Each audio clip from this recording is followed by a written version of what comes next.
Hey everybody, it's Allie, and welcome to our YNR chat for Sunday, September 23rd, 2012. Victor Newman has just turned into crazy old guy now. That's pretty much all he is. He's wandering around with this sense of, huh? What? I don't understand. Why would you, that's all he does. It's a constant befuddled look on his face. I'm ready for crazy old Victor to step out of the way and for triumphant Victor to return. I'm just ready for him to get his memory back. It almost looked like that was gonna happen this week, and then it didn't.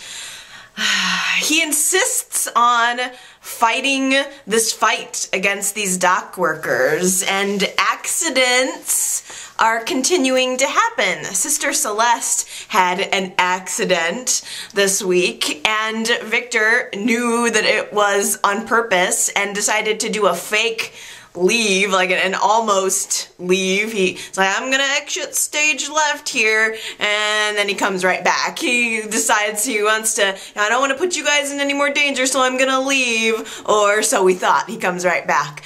It's very odd, and in fact I think Billy put it best, that Victor tortures his family at home.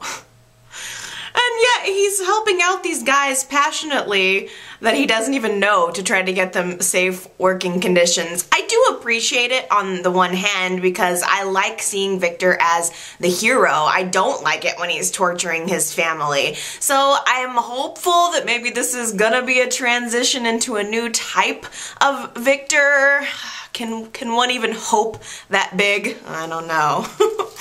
But Billy is real. He's one of two people who knows that Victor is alive and well. And Genevieve, even after she thought that Victor had moved on, she was still sticking around at the bar doing that job, which seems really out of character to me. I would think she would be ready to throw in the bar towel as soon as possible, but she's still hanging around. She is threatening to Tucker that she is gonna blow the whole thing wide open, tell Victor who he is, but she's not really doing that.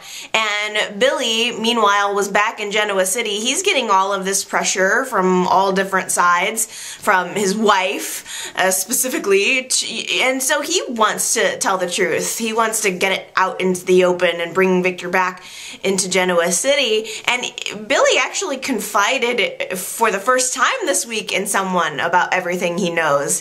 He decided to spill all of his guts to Kevin.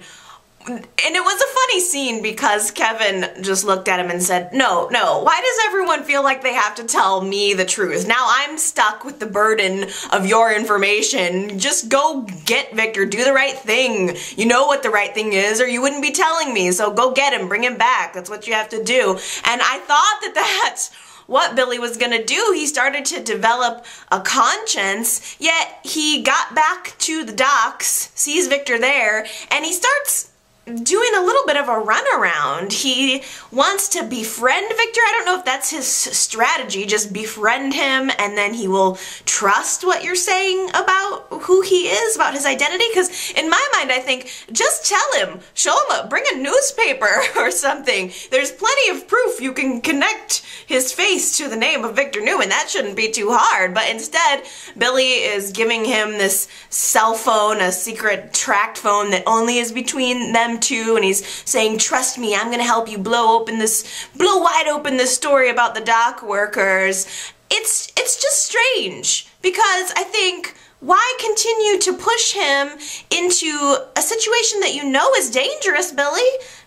The whole dock worker expose has proven to get Victor into trouble. He's got a bruised eye, he's got a bandaged up hand. It's a dangerous situation. Just tell him who the heck he is and get him the heck out of there. Let him know he's got deep bank accounts if he wants to hire someone else, hire a lawyer to get these guys some fair working conditions. He can buy that company probably if he wanted to and be their new boss. So I don't entirely understand Billy's strategy. There's one mean-looking dock worker guy, the bald guy. I think his name was like Moran or something, but he is obviously on the inside with the owners of this company, the dock workers, whatever company, and they don't like that Victor's around asking questions and trying to rile up people into, forming an alliance against the man. So this Moran guy lures Victor into a trap, tells him that there's some guy on the inside who's ready to talk, he's ready to give lots of details about what's going on, and just meet him at the dock at 5 o'clock, or meet him at, Warehouse 7 at 5 o'clock, and he'll tell you all. And Sister Celeste started to catch on to it, and she runs off after Victor and tells Billy and Genevieve to keep an eye on that Moran guy, which is exactly what Billy did. In fact, got him into a headlock to try to find out what the information was. But backing up just a couple of seconds, I thought that Billy was there to bring Victor home. And it just seems like such a giant sidestep. I don't understand Billy's motivation. His wife was nagging him, and then Jack gives Billy a call after having had a conversation with Nikki where she continues to worry. Every moment that Victor is gone, Nikki is worried about his well-being. She feels tortured inside. And so Jack calls Billy and says, can you just do something with your magazine? Everyone's begging him to use his magazine to try to find Victor. And Billy says, finally, all right, let me just talk to Nikki. He gets on the phone with Nikki, says, I'm gonna give you a number. When we hang up, you call it, and Victor may answer the phone. He's not answering my phone calls, but you give him a call and see if he answers. And Nikki keeps this very secret from Jack. She just very politely gets up, walks away from the table, calls this telephone number, and she becomes connected to Victor. Victor sees the phone, sees that it says Nikki Newman, and there's a brief moment, just a few seconds, where they're on the phone together, and she's saying, Victor, are you all right? And he's, again, confused. Nikki? But that was the first time where someone had called him Victor. So I don't know if he was confused or if it was starting to come back to him or what, but at the same time, Billy and Genevieve are in the bar with that Moran character, and Billy's got him in this headlock trying to get him to say what's going down with Victor, and then just out of nowhere, Billy lets the guy out of the headlock, lunges toward the door, and the whole thing is in slow motion. It's like slow motion, Billy running, flings open the door, and you just see this flicker of an explosion, or a reflection of an explosion on Billy's face. And as it appears, the big plan was to just blow up that warehouse as soon as the guy walked into it. As soon as Victor walked into it, I'm sorry. But it just seems a little bit elaborate to kill one guy. Why not just have somebody waiting behind a box of crates and slit his throat? Why go to the trouble of an explosion? That seems very elaborate.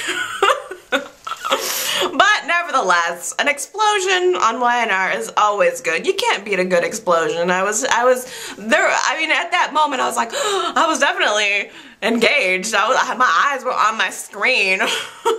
They were peeled to my screen, and so I don't know ultimately if Victor realized who he was when he was on the phone with Nikki. I don't know if, and then maybe he left the warehouse. I don't know if the force from the explosion maybe bonked him on the head and he recovered. He was able to recover his memory. I mean, we all know he's not dead, but if when he fell off the horse, he bonked his head, lost his memory. Maybe if he got hit in the head with a plank, a straight plank from the explosion, maybe that would jog his memory back. Or, who knows, maybe Victor actually was in the warehouse and maybe he's mortally injured, and Billy could be the one to run in and save his life. Maybe Billy will run into the burning inferno and pull Victor out, save his life, and I mean, this son-in-law that Victor has hated from birth, practically, now saves his life. Who knows? Maybe that will change the dynamic of the Billy-Victor relationship forever. Or for a few weeks until Victor goes back to being the same old Victor he always is. Sharon wins her case. She is able to prove to the doctors that she is competent, that she's not a complete loony, which I think we all knew was gonna happen. Sharon may be a woman on the verge right now, but I don't think it's anything criminally insane. So she, of course, immediately marches right back to Newman Enterprises to claim her throne, making Tucker and Jack very, very happy. Nick and Victoria, not so much. Nick and Victoria are desperate. They're really not sure what to do at this point. They are trying desperately to hold on to control at Newman to keep the stock prices stabilized, and every time Sharon puts one foot in the door, the stock tanks, and Sharon doesn't seem to care. There was this moment when Sharon triumphantly returns to Victor's office and takes her place behind his desk, and one by one she picks up all of Victoria's belongings off the desk and tries to help Victoria pack. Only she's throwing all of Victoria's things into the trash. It was wonderful. I don't know why Victoria was putting up pictures for a 3-day stint. Surely she did not think that Sharon was going to just be found insane and then they were all going to live happily ever after. Of course not. Sharon's trip to Fairview was just a sidetrack. Even Nick said, even though I don't like what Sharon is doing at Newman, I don't want her to get committed, and I don't think that's necessarily what should happen. So Victoria and Nick realize that they've lost the battle. There's not a whole lot that they can do here, and Sharon really has the upper hand. She tells them in no uncertain terms, I'm gonna just take this place if you guys don't get behind me. Way to go, you've created your contract to where you can't be fired from Newman Enterprises. Bravo to you, but it doesn't mean I can't make your life a living hell, and I'm gonna do that if you don't call a press conference and show complete family unity, complete family support for me. So now Nick and Victoria are having their hand forced, and in fact the whole family is having their hand forced into going public on TV and saying, yes, we support Sharon. Teeth gritted, grinding. There's no way the media is even gonna fall for that. The smiles are gonna be so fake. Their stock is tanking. How can anybody even buy that for a second? It's just a ruse. And while I'm at it, how can Sharon even pretend that she's doing what she's doing for Victor and to preserve Victor's company when the second she steps in, the stock tanks, and for the 3 days that Victoria took over, the stock started to rise again. So Sharon realizes that there is a direct correlation between her being there and the shareholders' faith in the company. And so why even front, Sharon? Just admit what you're doing and own it. You just want the power. You just want to annoy the Newmans and feed your own ego. That's fine. If that's what it is, just admit it. And while I'm on the subject of the stock prices and the stock in general, if Nick and Victoria are so worried about Tucker and Jack buying up all of this stock, why don't they just buy the shares? Hello? Nick and Victoria and Nikki have money. Buy the shares yourself. You ensure that you have controlling interest. Why would you not want that anyway? You can dump them, sell them when it goes high. You can do the same thing as Tucker is doing, only you don't have the nefarious intentions. So I don't understand either. I don't understand Nick and Victoria or Sharon at this point. It's all such a mess. It's an unruly mess. Sharon is sleeping with Tucker. Not just slept with him once. She's sleeping with him now. She's waking up in his bed. Ugh. Ugh. They're having moments of Tucker looking longingly and fakely into Sharon's eyes. And Adam actually made a really good point this week that just crystallized the whole thing so perfectly for me. Sharon is cheating on her husband while voting his proxy. That's particularly despicable. It doesn't matter what she thinks happened to him. She's all over the place. Sharon is a basket case. And Tucker is just right there for feeding time. Tucker had his divorce decree delivered to him this week. He's officially divorced from Ashley, and he had a moment where he seemed listful. I just thought, cry me a freaking river, Tucker. You know, you made your bed, literally, and now it's time for you to lie in it. You lost Ashley because you slept with Harmony, and she had every right to leave you, and I don't care if you're only doing this out of some kind of broken heart. I don't care what your motives are at this point, Tucker. I'm tired of your super cool attitude. This week he had on his black business suit and his black sunglasses. He had to put on his sunglasses to step outside to take a phone call for 2 minutes. You're not cool, Tucker, anymore.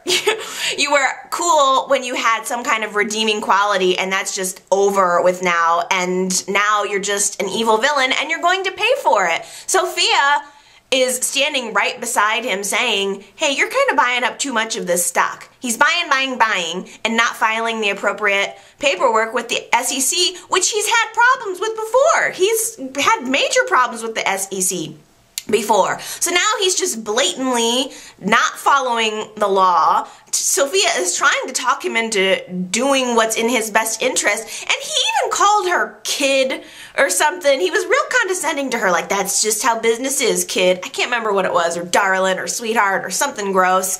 And I just thought that was totally unacceptable. I'm surprised that he hasn't fired her for giving him this advice. Sophia has been around the block. She's worked for him since she was a kid. She's not stupid. She's trying to give you some good advice, and you're just ignoring it. And frankly, at the end of the day, you're gonna get caught. At the end of all this, we should probably all just rest assured Tucker is probably gonna end up going to jail and going off the scene, which I'm frankly looking forward to. I hope those shares keep you warm at night, Tucker, while you're in a jail cell. It's a disaster. Sharon actually had a how did I get here? What am I doing moment this week. And it was really nice. I thought it was, unfortunately she was having it while she was with Tucker, but I thought for a moment, oh, is she gonna back down? That would be so good. She needs to just lay off. But no, Tucker senses that she's weakening, and he had previously told Genevieve to use her phone, her cell phone, to take a picture of Victor in the bar, and Tucker whips that out and shows Sharon this picture of Victor, and it happened to be in a moment where he was giving a hug to Sister Celeste. He's hugging a nun, and Tucker shows the picture to Sharon and paints a picture of him being with another woman, that this is some woman he met on the road, and that's why he's gone. And it made Sharon feel like a fool. She bought the whole thing hook, line and sinker. So now she's even worse than before. She thinks Victor is blatantly betraying her, so she's just gonna go ahead and do whatever she wants. I wish that she would just see what Tucker is trying to do. It's so obvious, it's so clear to me. Tucker is standing behind her, telling her that she is capable, she's strong, she should be in charge. But then in the same breath, he's saying, I didn't show you this picture before though, because I didn't want you to break. I didn't want you to be uncomfortable. I knew emotionally that would be difficult for you. So which is it? Is she a strong warrior, or is she someone who's gonna break when she sees a picture of her husband? Wake up, Sharon. See through what Tucker is doing to you. He's using you as a pawn, and now that she has fallen for that whole line, she has nothing else to lose. She might as well start tanking the company on purpose now. What reason does she have to preserve it? She's not going to get accolades when Victor comes back. There's no love lost between her and the family. If she has the company rightfully and legally, she might as well just take it down into a nosedive. And that, I think, is where this press conference is going to come into play next week. It should actually be pretty interesting because Nick and Victoria have agreed to go on this press conference with happy faces. Nikki agreed to, which was shocking. You know, she really doesn't like what's happening. Abby was the only Newman family member that said no against this little show of solidarity. Her reasoning never fails to shock me. Abby didn't want to pretend publicly that she was supporting Sharon because she doesn't want to destroy her credibility with the media.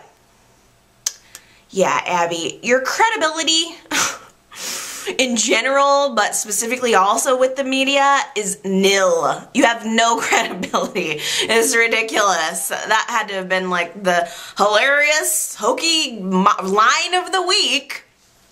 But there is also still Adam.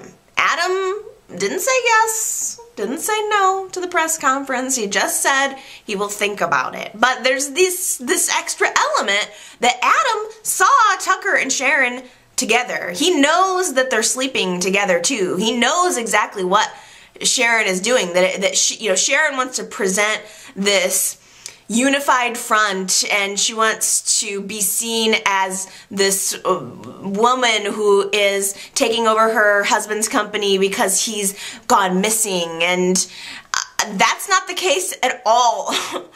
At all. And Adam has proof of that. I think that the press conference should be fairly interesting because if Sharon doesn't decide to self-destruct on her own, I wonder if Adam is going to spill this secret about Sharon and Tucker's affair right there during the press conference on live TV.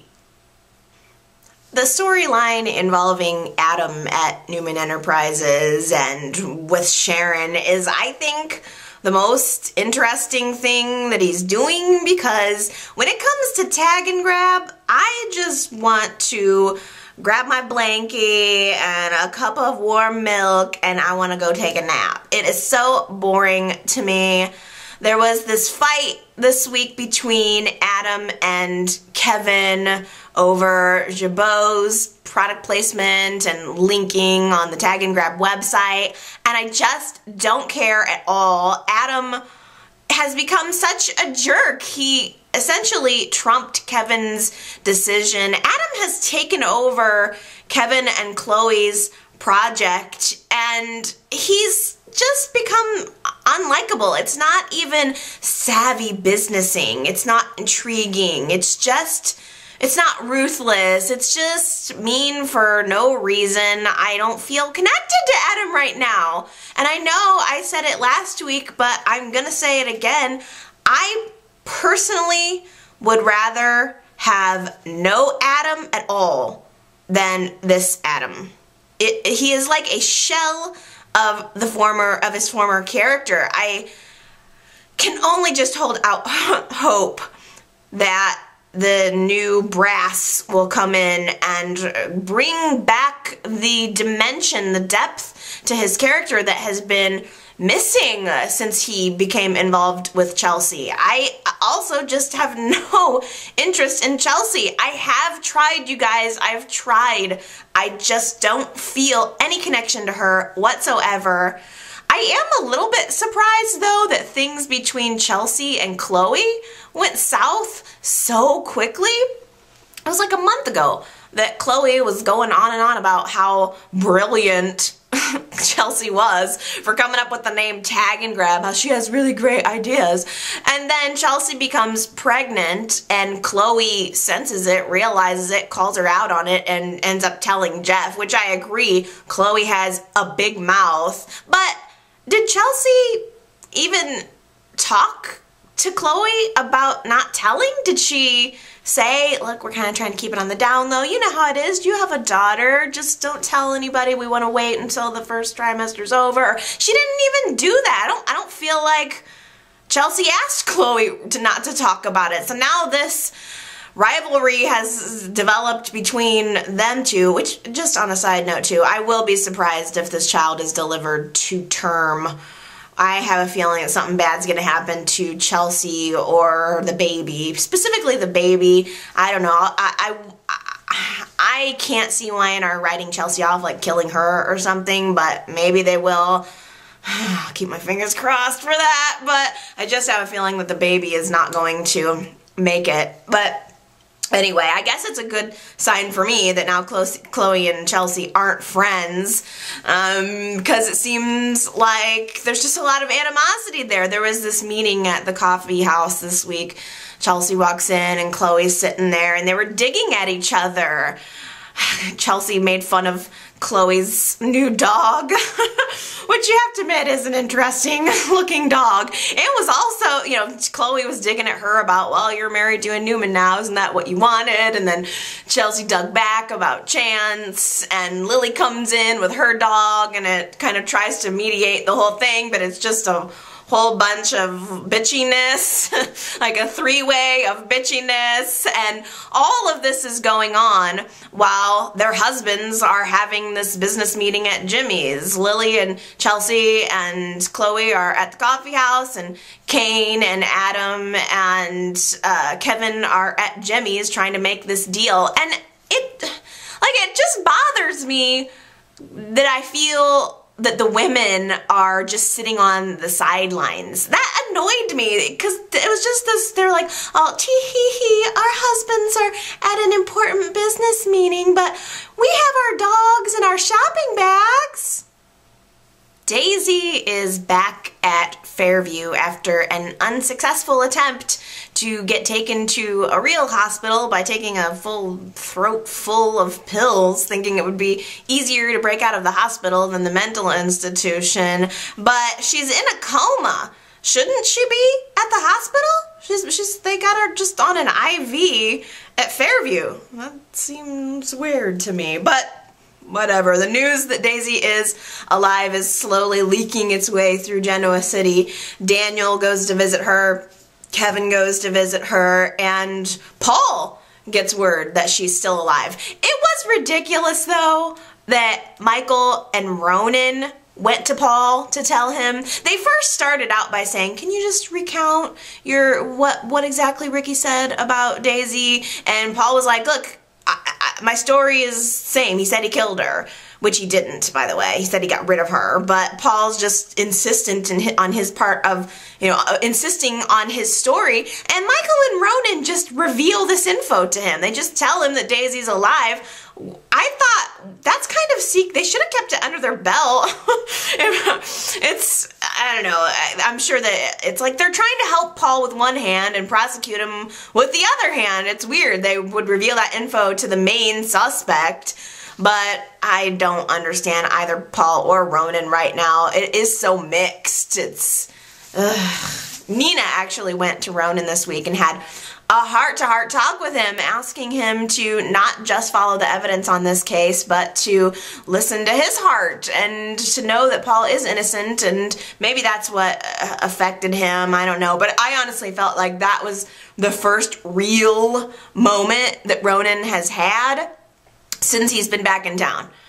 His scenes with Nina are the only things that have really made me feel anything for him since he's been back. I don't even care about the sex wolf at this point. I just want to see some depth from him, and we're just not getting it.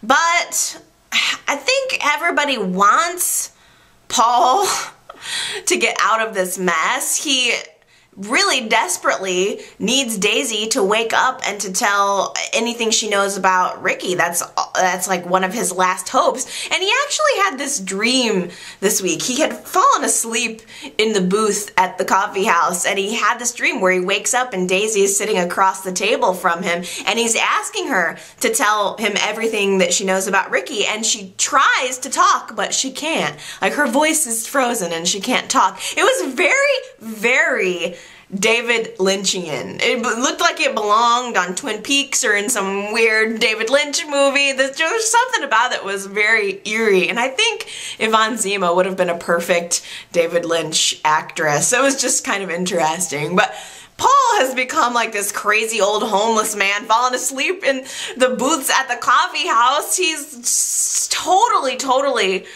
wrecked. I mean, he needs Daisy's information, and she can testify that she saw this video of Ricky murdering his girlfriend, but at the end of the day, it's her word against Ricky's, and he's supposedly dead. So it's one avenue that could be explored, but I don't think any one piece of, I don't think that alone is going to get Paul off the hook. There was some other good developments this week.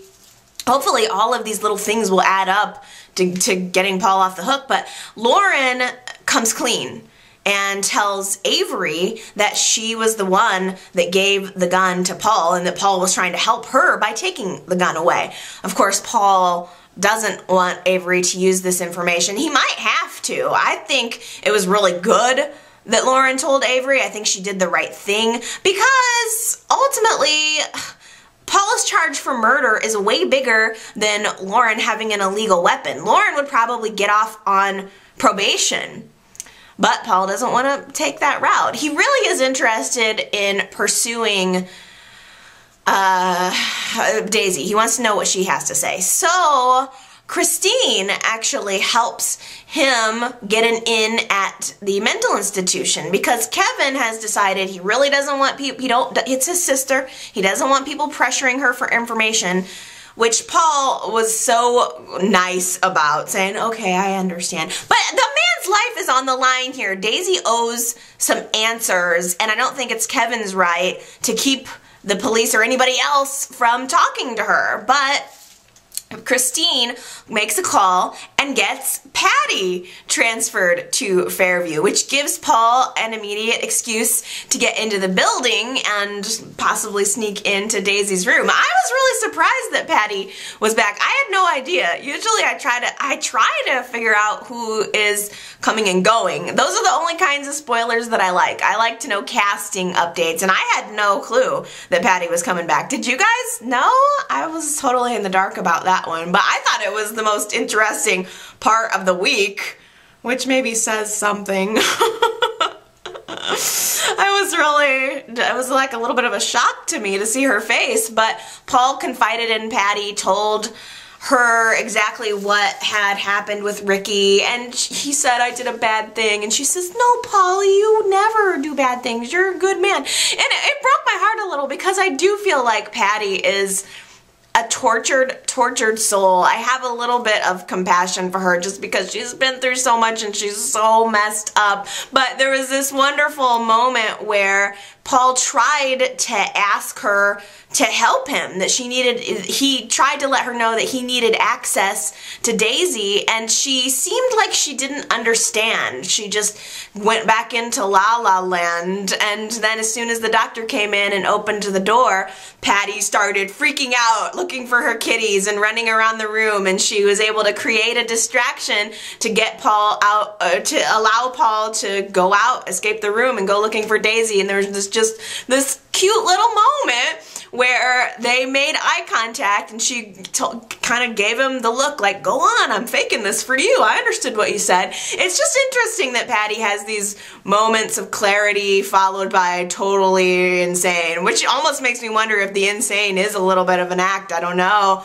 But it gave me chills. As stupid as the Patty stuff does tend to be, there was something about it that I enjoyed. And I'm glad that Paul was able to get into Daisy's room. He wakes her up immediately. She's able to talk, and she tells everything. She says that she saw the video, and she cleared up the information about her wallet and her phone. She says that, you know, when she and Ricky met, that last scene we saw of her alive, Ricky started chasing her and she fell down a hill, which was where she lost her phone and her wallet, which he picked up, of course, and brought back to his room. And then Daisy, I guess, she said she just played dead until she left. Until Ricky left, which is weird because Daisy, oh gosh, I'm all screwy. It's weird because Ricky seems like the kind of character who would have wanted to give her a couple of kicks or a couple of stabs just to make sure she was dead, but no, he apparently just left.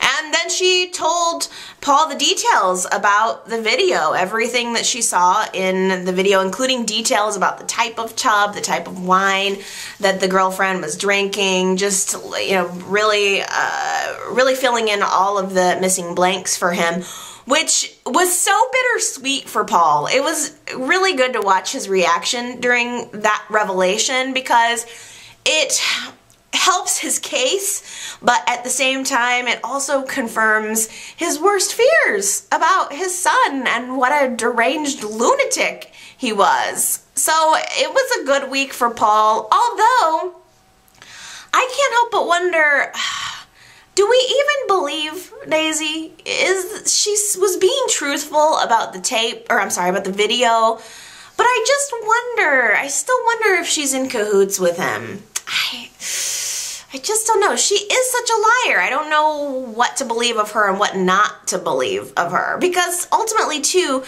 I can't help but going back to the fact that Ricky said he got rid of Daisy. He didn't say that he killed her, so I just still wonder if they're in cahoots. Well, anyway, Paul says, this information you have provided me is invaluable. Will you testify on my behalf?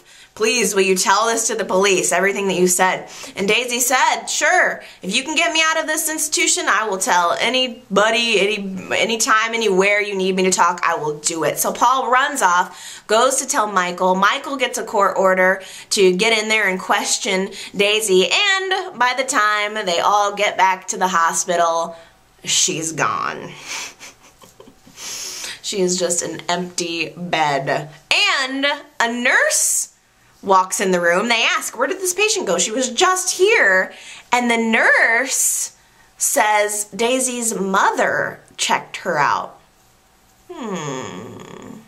Well, we all know Daisy's mother is Sheila.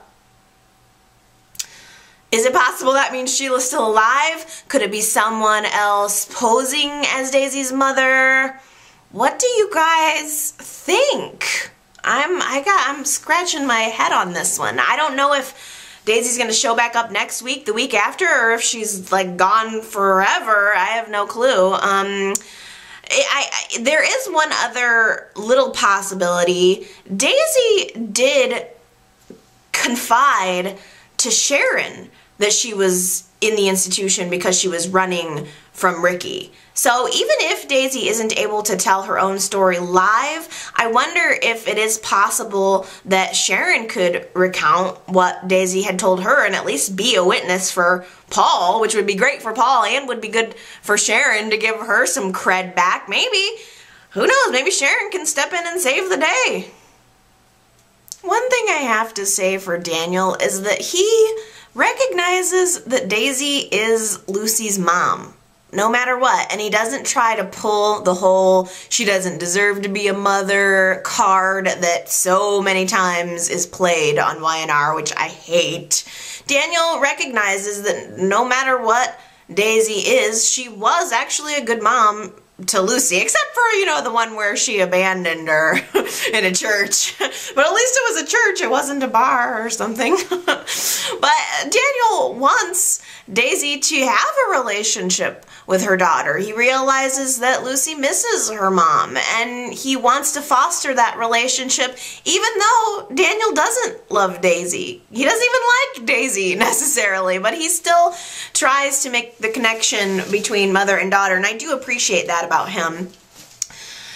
Daniel and Heather were getting real serious this week. The relationship has moved a little quickly, I will say. I don't feel like YNR is doing a very good job of building relationships up. I feel that they push couples into seriousness way too quickly. They don't let it be fun for long enough. Daniel and Heather were just laying in bed this week, and she mentioned Lucy, and he said something about how he could see Heather having a role in Lucy's life, and that he was crazy about her, and that he's thinking about a future with her. And I mean, I just thought that was a little sudden. So many changes from Daniel's character just even over the last couple of months, which are good changes. I just would like him to back off the relationship just a little bit.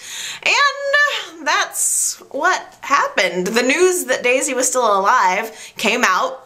It came out that Daniel's essentially still married, and Heather just calls the relationship completely off, which I think was a very knee-jerk reaction.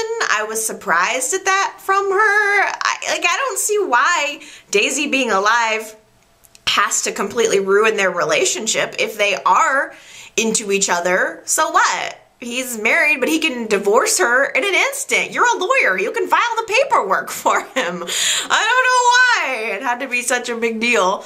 But at the same time, I think there's really not going to be any way around this relationship. We're going to have to start distancing ourselves from Heather and Daniel. I'm at this point, I can't really let myself get into it because both Daniel and Heather's characters are out. They're going to be gone from the show, and we'll talk about that a little bit later when we talk about casting. But sorry guys, we were just starting to get into Heather and Daniel, and now it's going to be over. Well, for everyone who wanted to see Phyllis get hers, wanted to see her get abandoned, here we go. She is pretty much all alone, but she did it to herself. There's no talking our way around that. Phyllis made her own bed, and now she's lying in it. Nick has left her. Summer has left the house. She wants to go live with Nick, which I do think that Nick should have run Summer's living situation by Phyllis before just agreeing to it and letting Summer run off with him, but whatever. Now Phyllis is totally alone at the condo, alone with her legal trouble, alone, except for Ronan. She's now free for Ronan's taking. I will admit, there was a scene between Phyllis and Ronan at the coffee house this week where they got real close to each other. There's a sexual chemistry, all right? I can't deny that there's a sexual chemistry.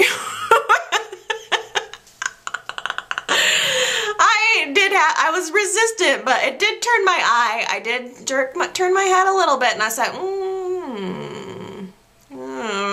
I just don't feel the mental connection. That's my problem.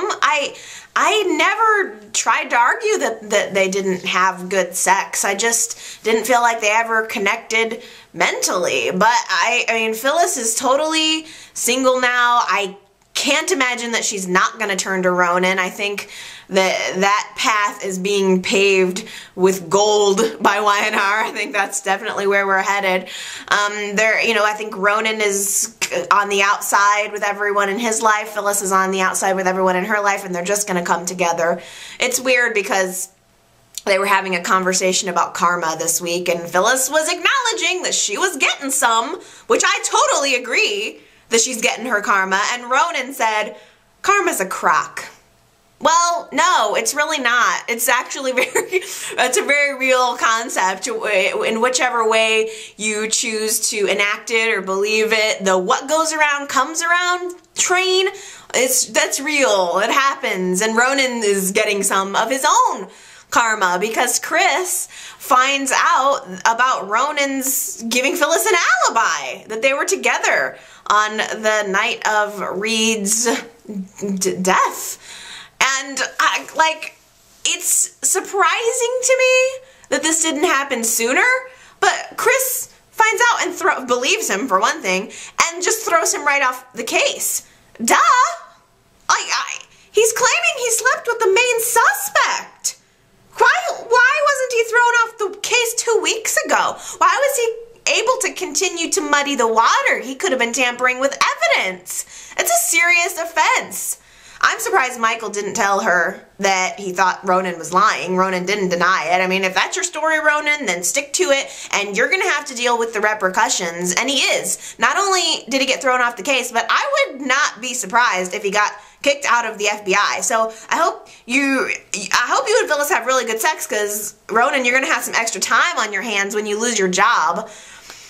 Especially now that Chris is back on the scene. She is out for blood. And I feel differently this time around with Chris being here. I feel like Chris makes a really good nemesis for Phyllis. She's light versus dark, you know? And by the way, I think that I don't like Phyllis's dark hair. Have we talked about this? Nobody's really commented on this. What's up with Phyllis's hair color change? I don't want to be mean because Michelle Stafford's beautiful, but I feel like the dark hair just kind of ages her a lot. I wish she would lighten it up a little bit more. It doesn't have to be what it was before, but the dark, I think, is just maybe not that flattering. But it maybe is symbolizing where the character is right now, because Phyllis certainly is in a very, very dark place. But I'm totally on Chris's side now. I can't believe how much my opinion has changed. I'm so over Phyllis. I'm over the lies. I'm over the drama.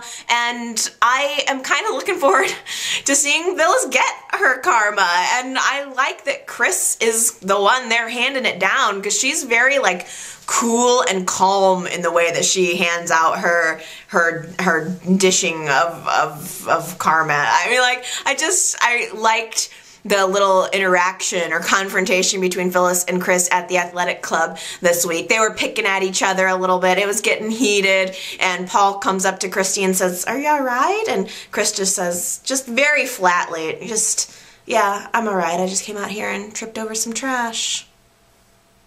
Casting updates. They continue to come. Heads are rolling, my friends. Well, first of all, let's talk about the ones that we already glossed over a little bit. Daniel and Heather. So Heather has been fired. The Jennifer Landon has been fired. She's been let go, which I think sucks, because I do think she had potential, and I was just so thrilled that Y&R actually got third time's a charm right on casting that character, although I liked the original Heather though too. But I was just so glad that they did a good job of casting her. But she is now fired. I don't know when she's going to be taping her last scenes, but I'm alright with it. You know, I didn't have enough time to really connect with her. I felt like she had potential, but, you know, it's alright. It is what it is. Some people gotta go. What I think is going to shock you guys is Michael Graziadei. I'm probably not saying his name right, but Daniel leaving the show, although it's my understanding that he just decided not to renew his contract. I think he had been signing short-term contracts, and he's just decided this time he doesn't want to resign. And here's another shocker. The other very similar situation is Billy Miller. Billy is out. You guys, he has also decided not to renew his contract, and it was a similar situation. I think we all know that Billy Miller works on a lot of other projects. He works pretty regularly, and he's been off for a while. Remember, his character went to LA for a long time. He was working on other projects. So I just think Billy Miller might be ready to move on. He probably will not be recast. I just can't imagine that they're going to recast him. Then again, I don't know what they're going to do with Victoria. If Billy leaves, it's sad because it really dwindles the Abbotts down. There are not a lot of Abbotts left, which breaks my heart. But I don't know what is going to happen. Are they going to break Billy and Victoria up? Maybe once Victoria finds out that Billy knew about Victor, that's going to cause a rift in their relationship. I feel like Billy and Victoria's relationship has been on shaky ground for a long, long time. And I just wonder if YNR is going to, I mean, they're going to have to. They're going to have to come up with some reason to break them up. And I know there's going to be a lot of Billy and Victoria fans that are going to hate to see that. But again, I want to, don't freak out and blame YNR for that one, because I do think that was Billy Miller's decision. It makes me wonder if maybe he was starting to see some stuff behind the scenes that he didn't like. Same thing with Michael Graziadei, but we don't know that at all. These don't seem like they're casting cuts. They are totally the actor's decision, and we have to remember and respect that. So that was the bad news. I think there's some good news here to relish and enjoy. First of all, Braeden, Victor, has re-signed his contract, so he is going to be staying around, which I like. I'm glad. It makes me nervous with this Jill Farron Phelps, the new executive producer. From what I hear, she really likes to cut veteran characters, and like cutting Victor or Nikki would really freak me out, or Jack. That would freak me out. I would be on here screaming and yelling. But luckily, we've got Victor secured for a little while longer at least, and a nice little bonus. Jill is coming back. How lovely, Jess Walton. From what I understand also, it's only going to be maybe for a month, but it's getting her back into the fold. We're slowly introducing her back into the story, and that gives me hope. If that's where the new writers are headed, bringing back some core characters, that definitely gives me hope. Along with the last casting update that I have for you, which is so juicy and wonderful. The actress who plays Summer. Cut. I'm really glad. I don't mean to be mean, but boy, I had a hard time watching those scenes. I couldn't understand a word she was saying. She talked way too fast. She was just way too precocious.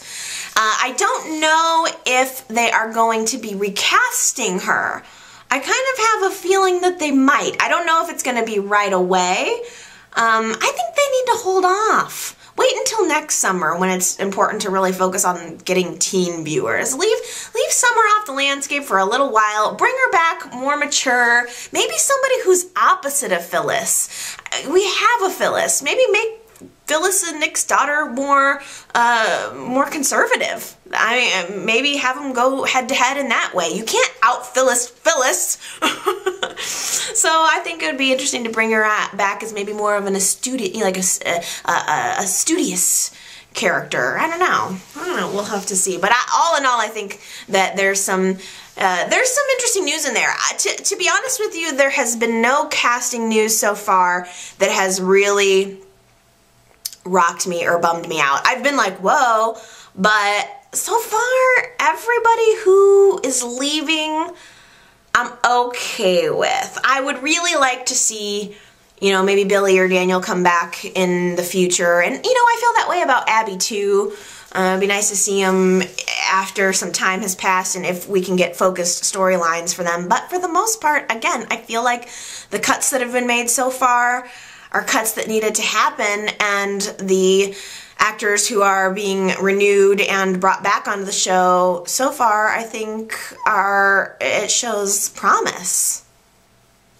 Okay, you guys, that is gonna do it for me for this week. I can't believe it's the end of September.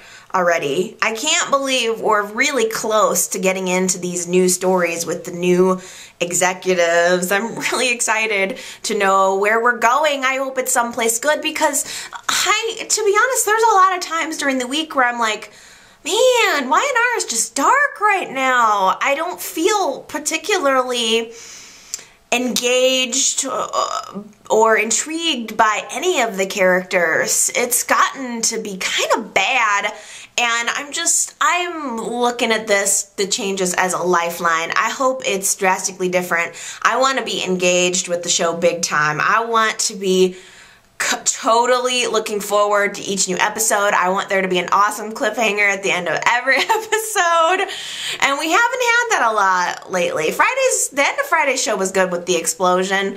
They always get me with explosions. I don't know why, but I don't know. I'm looking forward to getting into some new stuff, some new fresh storylines. I hope you guys are too. We're gonna get there. We'll get back, you guys. Hopefully Y&R is gonna get back to return to its original glory and have some new elements too, some fresh new elements. So those are my thoughts about the show. Now it's your turn. So why don't you guys leave me a comment? There's a text box below this video and you can chat with me. Tell me what your thoughts are about the show this week. You can also follow me on Twitter or fan me on Facebook. You can go to my blog to get the links for all of that. It's yrchatblog.blogspot.com. You can follow me on Twitter. It's at Allie's YR Chat, but the links are on the blog and the Facebook, and I have been trying to update both of those more recently. So go ahead, and if you want to connect with me throughout the week and chat about the show, you can social network with me as well. Okay, that's the end. I love you guys, and I'll see you next week to chat again about the show.